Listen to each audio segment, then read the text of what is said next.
Welcome to my channel viewers. আশা করছি তোমরা সবাই ভালোই রয়েছো, আমিও ভালো রয়েছি। আজকে তোমাদেরকে আমি আরও একটা মন্দিরের ভিডিওই করে দেখাবো। তোমরা আশা করি থাম্বনেল দেখে বুঝে গিয়েছো। আর তোমাদের যদি ভিডিওটা ভালো লাগে তাহলে একটা লাইক, শেয়ার আর কমেন্ট করে দিও। আর প্লিজ সাবস্ক্রাইব করতে ভুলো না, কারণ তোমাদের জন্যই এই ধরনের ভিডিও আমি বানিয়ে থাকি। আশা করি তোমাদের ভালো লাগবে। চলো তোমাদের ভিডিওটা দেখাতে থাকি।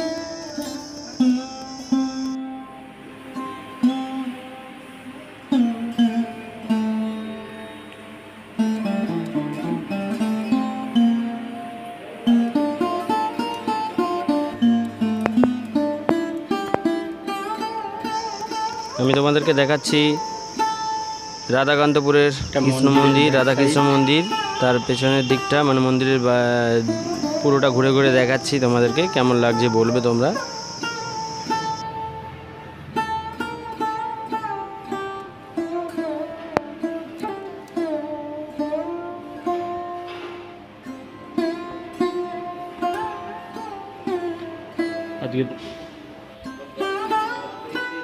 মন্দিরের ঠিক সামনেই একটা বড় বকুল গাছ রয়েছে। দেখো গাছটা কত সুন্দর। এই গরমের সময় প্রচণ্ড ছায়া দেয় এই গাছটা। ওই একজন সাধু বাবা শুয়ে ফোনে কথা বলছেন। তো যাই হোক, জায়গাটা কিন্তু খুবই ভালো। তোমরা সময় পেলে ঘুরে আসো, তোমাদেরও ভালো লাগবে। তো দেখা হচ্ছে পরের কোনো আর একটা ভিডিওতে। ততক্ষণ সবাই ভালো থেকো। Thank you for watching my video.